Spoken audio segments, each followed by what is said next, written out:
Eh bien, après l'analyse quantitative, l'analyse qualitative. Et c'est Véronique Monnier qui va nous présenter son expérience. Véronique Monnier est un personnage unique en néphrologie pédiatrique. Véronique Monnier, c'est 27 ans d'exercice auprès des enfants atteints de maladies rénales chroniques et en particulier d'insuffisance rénale terminale. Ça veut dire des centaines d'enfants, des centaines d'expériences individuelles dont elle va nous rapporter aujourd'hui la synthèse. Mais à vous la parole.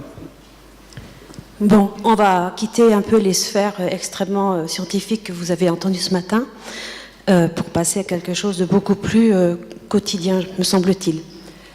Donc déjà, je vous remercie de m'avoir invité et j'espère que je vais pouvoir, avec vous, faire le parcours de ces parents de l'annonce de la maladie rénale de leur enfant jusqu'à l'intégration de cette maladie dans le quotidien. Donc Étienne Chatiliez parle de la vie qui est un long fleuve tranquille. Non, la vie n'est pas un long fleuve tranquille quand on est atteint d'un enfant qui rentre dans la maladie comme ça.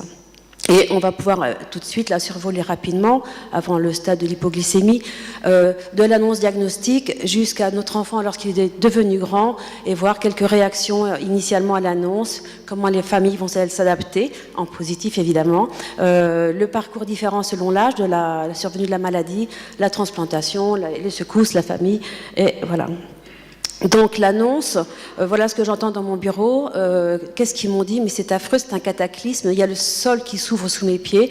Ces images sont vraiment les images que je percevais lorsque les parents m'en parlaient. Les réactions générales initiales ne sont pas propres à la maladie rénale chronique, elles ne sont pas spécifiques, on les retrouve dans toute annonce d'une maladie grave. Les parents à qui on annonce ce type de maladie se retrouvent dans un état de confusion et de sidération qui peut aller de l'incompréhension de ce qui est dit à la désorganisation totale. Cette maman qui dit « le docteur m'a expliqué, mais j'ai rien compris ». Il faut vraiment bien sûr tout reprendre à zéro, vous verrez pourquoi. Les angoisses de mort sont à ce moment-là de l'annonce au premier plan. Une maman me parle de l'annonce qui a été faite aux échographies en anténatale. Il m'a dit qu'il y aurait peut-être quelque chose. J'avais peur de perdre mon bébé et je n'ai pas pu écouter. Donc, elle ne savait pas ce qui allait se passer à la naissance. La colère et le déni sont également des sentiments qui sont facilement exprimés, des ressentis. Les parents qui vont dire « mais ils se sont peut-être trompés, mon bébé fait pipi quand même hein ». Donc effectivement, même le discours médical ne peut pas être entendu. Les parents restent dans le déni pour se protéger. Au stade de l'annonce, et même lorsqu'ils en reparlent des années après, toutes ces familles, je retrouve chez toutes ces familles la perte des repères spatio-temporels. Ils ne savent plus où ça a été annoncé. Est-ce que c'était à la maternité, en néonat éventuellement, en néphrologie, dans l'hôpital de secteur? Ils ne savent plus. Et quand est-ce qu'on leur a dit? Ils ne savent plus si c'est le même jour, le lendemain. Ils sont complètement perdus. Et ils expriment une atteinte narcissique, en particulier dans les annonces qui sont dans la période vraiment néonatale, parce qu'ils attendaient un bébé, ils l'imaginaient, comme vous connaissez la notion du bébé imaginaire attendu pendant la grossesse. Et là, la réalité, évidemment, elle est très loin, et c'est une atteinte. Je ne suis pas arrivée à faire le bébé que j'imaginais avoir. Et par ailleurs, ils expriment un sentiment d'impuissance, d'incapacité, parce que qu'est-ce qu'ils peuvent faire pour ce bébé qui est malade? Ils se sentent impuissants, incompétents. Parfois, par contre, ils expriment un soulagement qui est assez paradoxal, on leur annonce quelque chose de grave, mais ils étaient dans des interrogations jusque-là restées sans réponse. C'est plus fréquent quand les diagnostics sont à une période plus tardive. Et là, les parents disent « mais maintenant qu'on sait ce qu'il a, on va savoir où on va ». Et quelque part, il y a une diminution de cette angoisse de ne pas savoir. Et ensuite, une fois l'annonce faite, il va falloir assimiler le fait que cette maladie-là, la maladie rénale chronique, eh bien, c'est la chronicité qui va être importante à intégrer. Et ça va se faire d'une manière progressive. Il va y avoir une résignation et qui va permettre l'acceptation du diagnostic et qui va finalement faciliter ensuite les capacités d'adaptation afin de pouvoir continuer la vie. C'est un stade où les angoisses de mort dont je vous parlais tout à l'heure vont diminuer. Par contre, il va rester une anxiété latente par rapport au futur, puisqu'on leur annonce des étapes sur la prise en charge de l'enfant malade. D'une part, donc évidemment une anxiété, comment ça va se passer, et l'anxiété de savoir si cet enfant, ce petit enfant malade, va pouvoir faire son développement normal comme tout autre enfant, apprendre à marcher, à parler, aller à l'école et avoir des petits copains après. Voilà. Donc c'est des questions qui se posent très très tôt et quand elles se posent, déjà, on est dans une projection de futur et ça devient quelque chose de rassurant. La culpabilité, par contre, reste souvent assez sensible et il n'est pas rare d'avoir des phénomènes d'agressivité que les parents peuvent retourner soit sur leur enfant, qu'ils vont éventuellement envoyer bouler parce que vraiment ils n'en peuvent plus, et également parfois sur la médecine. Et là, dans tous les médecins, je pense que vous avez souvent eu affaire à des familles qui sont revendicatrices. Malgré l'assimilation de la chronicité, il va y avoir quand même des phases de découragement qui peuvent survenir avec alors des éléments dépressifs et parfois, plus grave, l'adaptation n'arrive pas à se faire et on a comme ça des situations où tout se fige à un stade qui peut entraîner des difficultés relationnelles ultérieures. Et je pense à la maman d'Alexandre qui me dit « mais c'est comme si c'était hier, j'ai toujours peur qu'il lui arrive quelque chose ». Là, il a 16 ans. Donc après avoir assimilé la chronicité, ce qui était déjà pas facile, il va falloir s'adapter sur le long cours et là ça va nécessiter du temps. La temporalité elle est nécessaire pour instaurer un nouveau mode de vie qui va permettre d'arriver à avancer. Il va donc y avoir la mise en place de nouveaux repères avec une nouvelle manière de fonctionner sur le plan familial et professionnel. C'est ce que j'appelle le temps des astuces et ce sont les parents qui m'apportent ces astuces comme le régime au restaurant. Oui, c'est possible, me disait un papa assez gourmet qui effectivement avait un copain qui était cuistot et qui lui téléphonait avant pour préparer un petit repas sans sel pour son enfant et comme ça ils allaient tous en famille au restaurant et c'était quand même la soirée resto qui pouvait se passer. Et je dis oui aussi aux nouveaux projets. Je conseille juste cette fameuse assurance annulation. Donc bien sûr sur le plan pratique ça existe, hein, tous les billets sont annulables, mais également dans sa tête. Construire des projets, mais se préparer à ce que peut-être ils soient annulés, voire reportés. Et à ce prix, on va voir les parents récupérer ou instaurer un équilibre psychologique qui va permettre d'avancer. Cependant, ce n'est pas parce qu'on a un bon équilibre psychologique qu'on n'a pas d'angoisse et ces angoisses peuvent être réactivées à des moments, soit les événements médicaux, évidemment les rechutes, l'aggravation de l'insuffisance rénale, les stades de la création de la fistule, la dialyse, la greffe évidemment, mais également tout simplement les événements familiaux, la naissance d'un deuxième enfant, hélas parfois une séparation conjugale ou bien une reprise de travail et encore plus la scolarisation de ce petit enfant malade qui est vraiment un temps extrêmement fort. Tout ceci va être impacté par l'histoire personnelle de chacun des parents. Et effectivement, il va falloir tenir compte de ce qui s'est passé avant, parce qu'il peut y avoir dans l'annonce et dans la maladie, la prise en charge d'un enfant malade, cela peut réactiver des traumatismes antérieurs. C'est pour ça que, en tout cas moi personnellement, dans mes entretiens de psychologue, j'apprécie le mieux que je peux les antécédents de chacun des parents, médicaux s'ils veulent m'en parler, mais surtout leurs expériences de vie préalables. Par exemple, Jonas, les parents de Jonas, il y a eu un diagnostic anténatal d'atteinte rénale, mais la grossesse n'était pas du tout attendue puisque la maman avait été annoncée comme ne pouvant pas avoir d'enfant. Donc elle découvre tardivement la grossesse et tout de suite après, on découvre une atteinte rénale aux échographies alors qu'elle était vraiment dans des projets professionnels tout neufs et cette fin de grossesse est vécue d'une manière chaotique. Elle dira « on m'a enlevé mon enfant ». Et lorsqu'il y a la confirmation des problèmes rénaux réels après la naissance de cet enfant, cette maman n'arrive plus à se situer dans le temps. Les interactions avec son bébé sont difficiles à mettre en place, très discontinues. C'est une maman qui veut passer une demi-heure un jour, passer une journée entière 3 jours après. Elle a du mal à s'attacher en fait. Et la confiance dans l'équipe n'est pas si facile à instaurer. Et là, effectivement, la place du psychologue est vraiment d'accompagner dans la construction du lien. A l'inverse, les parents de Isia, cette maman a eu une enfance épouvantable, marquée par de la maltraitance, et je passe les détails, et elle n'avait qu'un souhait, c'était avoir une famille, faire sa famille. Elle trouve un compagnon, et ils ont un enfant, le même tableau, on découvre une maladie rénale très précocement, mais toutes les annonces ne sont pas du tout quelque chose qui va altérer l'équilibre de cette maman, qui est tellement dans son projet de vie qu'elle accepte très facilement tout ce qui va lui être annoncé comme charge à venir. Voilà, toutes les secousses vont mener à la greffe, mais toutes les routes vont mener à la greffe, mais il va y avoir des secousses. C'est une course d'obstacles. Bon, vous les connaissez tous, donc je vais passer vite. Hein. Le bébé, si c'est dans la très jeune enfance, il va y avoir éventuellement la nécessité d'une nutrition assistée. Après, il y aura possiblement la période de dialyse, ou bien à la maison ou bien à l'hôpital. La transplantation rénale, qui est évidemment l'événement qui est attendu, soit préemptivement sans dialyse, soit après dialyse, avec un donneur vivant, avec un donneur décédé, le suivi post-transplantation, le risque de complications. Donc tout ça, ce sont des secousses. Et dans le même temps, il va falloir veiller à ce petit bonhomme qui va continuer son développement psychomoteur, s'autonomiser au fur et à mesure qu'il grandit.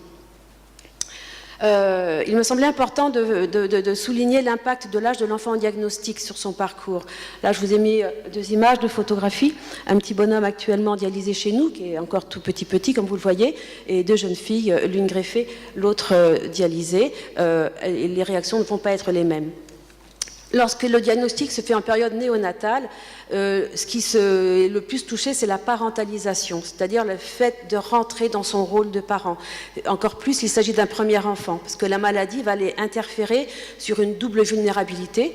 Le bébé est un être vulnérable, le bébé malade est un être encore plus vulnérable, et les parents d'un enfant vulnérable sont encore plus vulnérables eux-mêmes. Et tout ça se fait en boucle, évidemment.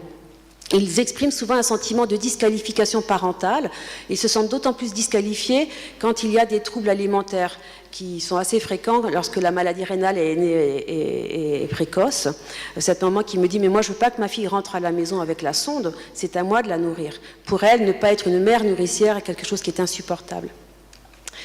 À ce stade précoce de la maladie, la médicalisation parentale est fréquente et effectivement, on a à la maison des parents médicaux, tandis qu'à l'hôpital, on a les paramédicaux. Ces parents médicaux face aux paramédicaux peuvent entraîner des sentiments de rivalité avec l'équipe hospitalière lorsque l'enfant doit être hospitalisé, parce qu'effectivement, on a affaire à 2 équipes soignantes finalement. Et par ailleurs, ces parents d'enfants malades expriment souvent une jalousie envers les enfants bien portants qu'ils peuvent croiser. Une maman me disait « mais moi quand j'achète mon pain à la boulangerie, je ne supporte pas ces parents qui râlent parce que leur fils réclame un croissant. Le mien, jamais. Voilà, il n'attend qu'une chose, c'est que cet enfant mange. » Ce qui sera le cas lorsqu'il va grandir et qu'il aura eu accès à la greffe.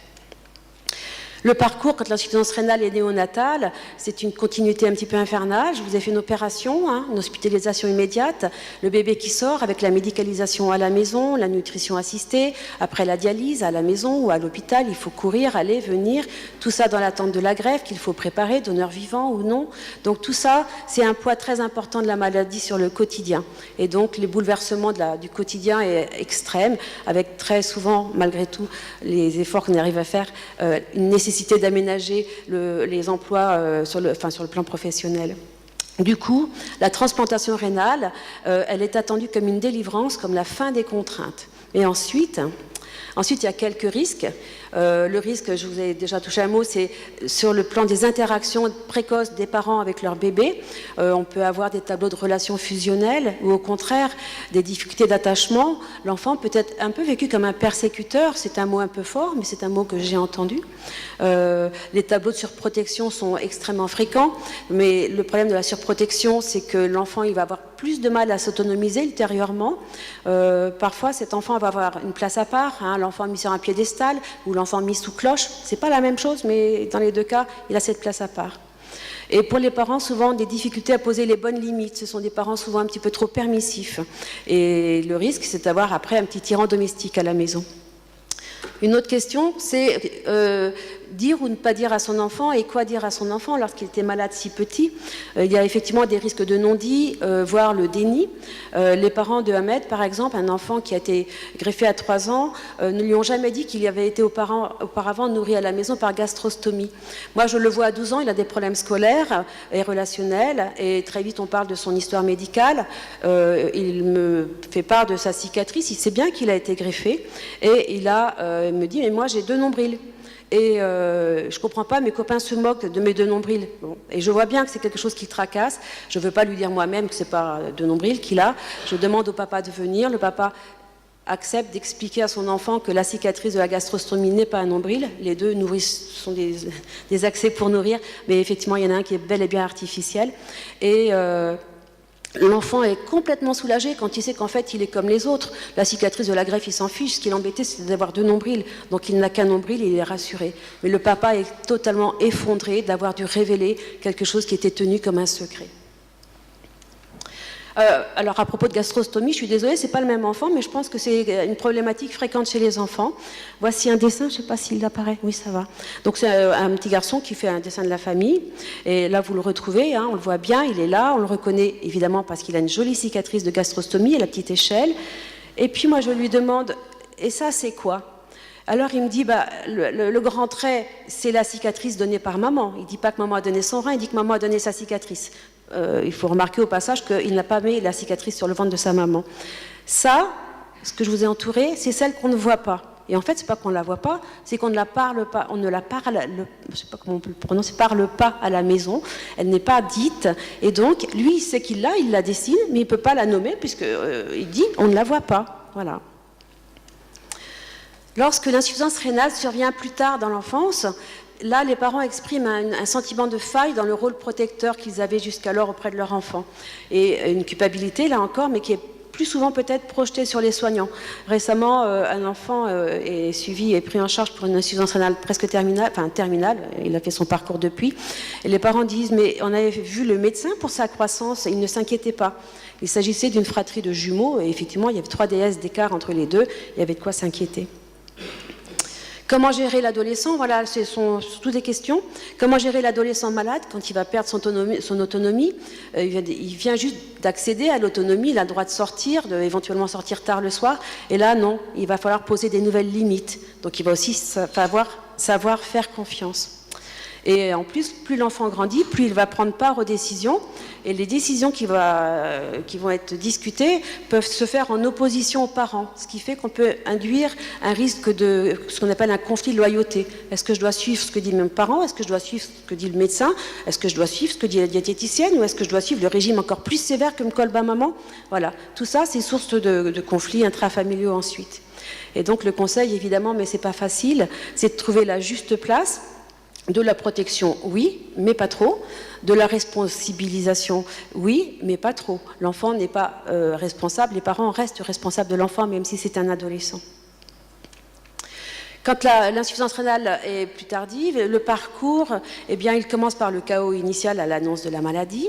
Et après, bien souvent, il y a une période de tranquillité relative. L'enfant va de temps en temps en consultation, il a des bilans, il prend ses traitements rénaux protecteurs et sa vie est absolument ordinaire. Et il y a donc l'espoir de tenir.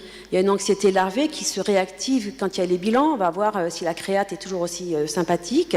Donc c'est la période de l'épée de Damoclès. Ça va tomber, mais quand ?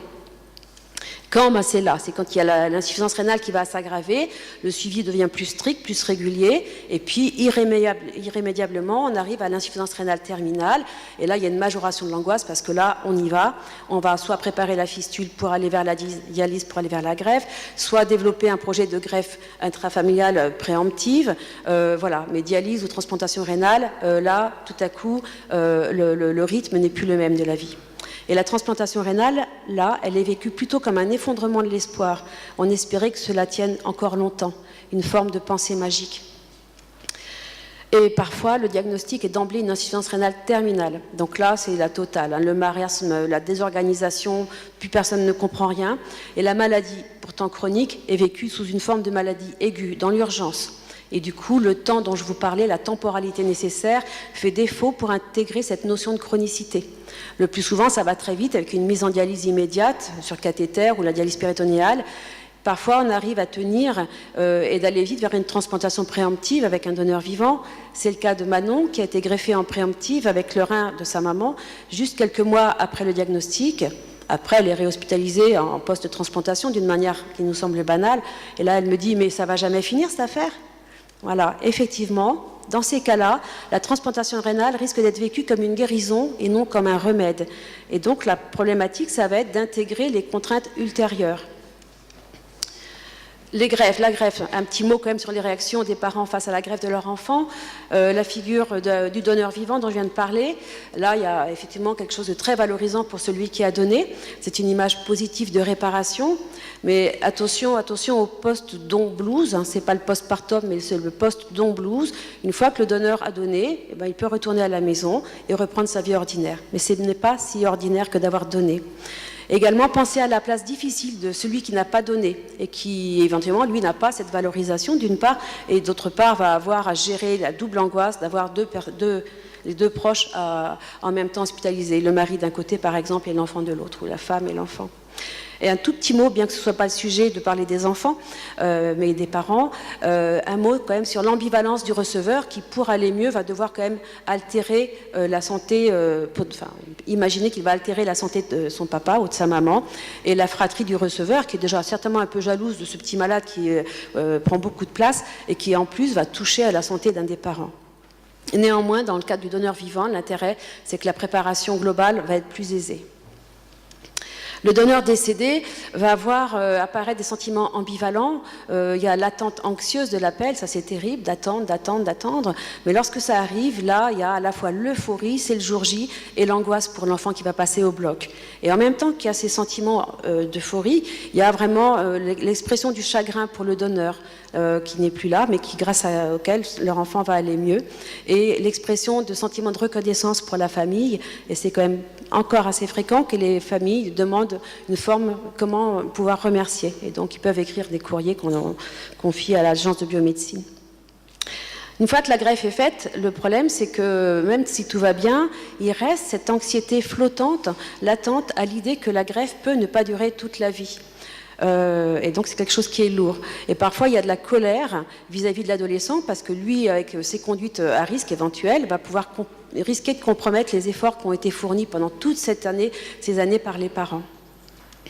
Voilà, un mot sur le couple, la fratrie, la famille élargie. Je vais essayer d'aller vite. Voilà. Les liens conjugaux dans l'annonce de la maladie vont se renforcer ou se distendre. Le bon fonctionnement, évidemment, c'est d'être un couple complémentaire. C'est le fonctionnement idéal. L'un va pouvoir tirer l'autre vers le haut. Parfois, on voit une distance s'installer dans le couple et éventuellement, ça peut aller jusqu'à l'éclatement du couple. Par exemple, l'un des deux va s'hyper investir dans les soins, il ne laisse pas la place à l'autre et l'autre va se réfugier dans le travail. Maintenant, entre l'œuf et la poule, je ne sais pas si c'est parce qu'il y en a un qui se sauve dans le travail que l'autre s'hyper investit. Je n'ai pas fait de statistiques dans ce domaine. En tout cas, les conseils, c'est de savoir prendre soin de soi. De toute façon, il faut prendre soin de soi pour prendre soin de l'autre. S'autoriser des parenthèses à deux, en couple, ce qui va permettre d'ailleurs d'obliger à confier l'enfant malade à un tiers et donc de lutter contre une relation trop fusionnelle. Et quand ça ne va pas, ne pas hésiter à consulter ensemble le psy. Je passe sur cette vignette clinique. La fratrie, c'est un gros problème. Comment gérer la fratrie? C'est une source de stress et de culpabilité. Quel parent n'a pas dit « je voudrais me couper en deux », mais évidemment il ne peut pas. Et donc ça va obliger à des réaménagements de la vie de famille. Ceux qui ne fréquentaient pas la garderie vont trouver la garderie, les cantines. Les aînés vont être responsabilisés par rapport aux puînés. Mais attention au risque de parentalisation. Un frère aîné reste un frère. Il est dans la même tranche générationnelle. Il ne prend pas la place des parents. Et attention également au fait que si on s'intéresse trop à l'enfant malade, les autres risquent d'être satellisés autour de l'enfant malade. Donc, moi j'aime bien donner une place à la fratrie à l'hôpital et je propose à tous les parents de recevoir les frères et sœurs, de leur montrer qu'on s'intéresse également à eux. Ce qui est important, le message, c'est qu'il faut savoir reconnaître les difficultés, savoir appeler à l'aide et savoir accepter les aides. Cela n'a pas été le cas de la famille B, qui était débordée par la paramédicalisation du fait de 2 enfants atteints d'oxalose à la maison. Travailleuses familiales et aides ménagères ont été refusées pour des raisons diverses, dont culturelles, alors qu'il y avait un retentissement terrible tant sur le couple que sur la fratrie. Enfin, un mot sur la famille élargie, les amis et le travail. Évidemment, le soutien des proches est extrêmement important. Les grands-parents ils peuvent reprendre du poil de la bête à ce moment-là par le nouveau rôle qu'ils vont jouer. Mais attention à ce qu'ils n'aillent pas disqualifier des parents qui sont très vulnérables. La vie sociale, mon collègue en parlait, c'est effectivement très important de lutter contre le piège de l'isolement social que la maladie chronique peut induire. Un bon moyen, c'est de maintenir l'activité professionnelle. Il y a maintenant des aménagements tels que les AJPP, allocations de journée de présence parentale, je crois, qui permettent à des parents d'être très présents à l'hôpital tout en conservant leur emploi. Mais quand l'arrêt professionnel est nécessaire, moi je conseille d'avoir quand même de nouveaux intérêts, de ne pas rester complètement cloîtré à la maison autour de l'enfant malade. Et en tout cas, de ne pas prendre aucune décision hâtive. Et après, on va arriver à la fin, puisque notre enfant est devenu grand. Donc il va s'envoler du nid, mais quand on est parent d'un enfant qui a été malade toute son enfance, il y a une majoration du syndrome de l'oiseau qui quitte le nid. Effectivement, les parents expriment un sentiment de perte du rôle protecteur qu'ils avaient eu de gré ou de force par l'investissement ou le surinvestissement qu'ils avaient dû mettre en place autour de la maladie chronique de leur enfant. Et j'ai constaté que le lâcher-prise était d'autant plus important et d'autant plus difficile que la maladie est survenue précocement. Donc là, je vous ai mis effectivement un Tanguy, mais un petit peu inversé, c'est-à-dire que c'est peut-être les parents qui empêchent Tanguy de prendre son envol, et un petit oiseau qui va quand même prendre son envol, et point d'interrogation, c'est bien la place des parents. Une des réponses actuelles, c'est de développer, grâce à l'éducation thérapeutique du patient, un travail autour de la transition entre le jeune devenu grand pour le préparer au passage dans les équipes d'adultes. Dans ce travail, on développe maintenant la prise en charge également, enfin, la préparation de ces adolescents, jeunes adultes, mais également des parents. Et donc, il me semble que l'autonomie se prépare à l'avance. Et je n'ai pas mis la dernière de mes recettes, mais pas plus tard qu'hier, une maman me disait qu'elle voulait créer une association. Donc, je lui ai donné la liste des associations parce qu'effectivement, je crois que faciliter la communication et les échanges de parents à parents est quelque chose qui est d'une grande richesse pour les aider. Voilà, je vous remercie de votre intérêt.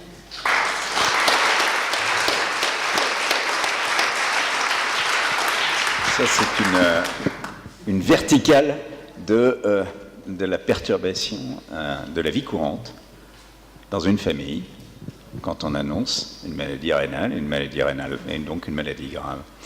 Voilà, je vous laisse poser des questions. Qui est-ce qui veut prendre la parole? Rémi Salomon, et puis après Renato Montero, Bruno Moulin. Merci Madame pour cet exposé absolument remarquable. Vous avez fait vraiment une revue de tous les, peut-être pas tous, mais enfin la majeure partie des problèmes qui se posent dans notre pratique quotidienne, et ça donne un peu le vertige. Et je crains, enfin moi en tout cas, je trouve qu'on manque de temps pour aborder ces problèmes. Ça prend du temps, tout ça. Ça prend du temps et ça nécessite du personnel qu'on n'a pas toujours. Exactement, voilà, c'est ce que je voulais dire. Mais ça, c'est la réalité. Hein. Malheureusement, elle est comme ça, et c'est vrai que aussi bien le temps psychologue en premier, bien entendu, mais le temps du médecin, le temps de l'infirmière manque cruellement. Et je pèse mes mots. Je voulais juste retenir deux éléments sur votre exposé, parmi les tant d'autres. L'annonce du diagnostic était évidemment un moment, vous l'avez bien dit au départ, absolument déterminant, et particulièrement en anténatal. Et on aborde cette question actuellement, on essaie d'aborder avec une sociologue, étudier un petit peu le discours au moment de cette annonce, qui peut laisser des traces, peut avoir un impact direct sur, par exemple, une interruption médicale de grossesse. Bon, les parents, on ne les voit plus, ils ne seront pas finalement parents, mais on peut imaginer les traces que ça laisse chez eux à l'avenir, et peut-être pour les enfants à venir, comme vous l'avez souligné. Et puis, juste à propos de cette annonce diagnostique, souvent, donc, la maladie commence dès le début de la vie. On voit l'enfant, on suit l'enfant pendant toute sa croissance jusqu'à l'âge adulte.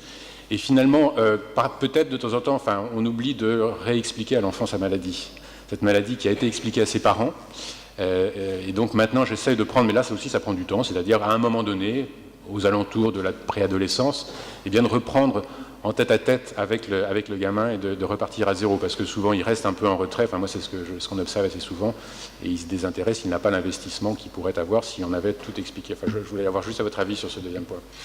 C'est sûr que ce que j'appelle les réannonces sont indispensables, il faut s'adapter à l'âge de l'enfant. Un enfant tout petit, on va lui parler parce qu'il est dans les bras de sa maman ou de son papa, mais après il va falloir s'adapter à son stade de maturation cognitive et répéter les annonces. Mais même quand on les répète, il y a une espèce de phénomène de refoulement, et souvent des adolescents disent qu'ils ne se souviennent plus, même si 15 jours avant on leur a dit. Il y a quelque chose de l'ordre de « je n'ai pas envie d'en parler », mais qu'il ait envie ou qu'il n'en ait pas envie. Là maintenant, dans notre équipe, on cible vraiment toutes les tranches d'âge, et on sait que au moins 3 fois, chaque enfant greffé, en fonction de l'âge de la greffe évidemment, aura une redite de son histoire, au moins par mois pour le moment, mais éventuellement après par les équipes d'éducation thérapeutique, on s'est rendu compte de cette importance-là. Et moi je sensibilise les parents effectivement à leur en parler, à ne pas faire de déni. Oui, et par le médecin référent, je pense que c'est important aussi. Et par le médecin référent, alors ça c'est, oui, après c'est dans la relation médecin-psychologue, enfin bon c'est l'un ou l'autre, on s'entend, mais le principal c'est qu'on sache que l'enfant a eu cette réannonce en fonction de son maturation. Oui, ok. Donc merci pour cet exposé qui m'a beaucoup parlé, bien qu'étant néphrologue d'adulte. Pour deux raisons. D'une part parce que nous, néphrologues d'adultes, on voit souvent les parents dans le cadre de l'évaluation pré-don. Donc on est amené quand même à avoir un petit peu la perception des différents éléments que vous avez évoqués sur les relations entre les parents et les enfants et puis l'équipe soignante. Le deuxième point, c'est que Georges Deschênes a quand même beaucoup de chance d'avoir une psychologue comme vous à temps plein. Donc je l'envie. Voilà. C'est pas le cas des équipes de néphrotransplantation, bien que normalement on devrait réglementairement être astreint à en avoir un. Et je voudrais en fait insister sur un point qui concerne vos dernières diapositives, qui m'a encore plus parlé, c'est l'oiseau qui quitte le nid. En fait, l'oiseau qui quitte le nid, c'est une vraie problématique entre justement les pédiatres et les néphrologues d'adultes. Donc, on a bien compris ce que vous vouliez dire quand il allait s'autonomiser par rapport aux parents. Mais il y a beaucoup de difficultés à s'autonomiser par rapport aux pédiatres. Ah, ça.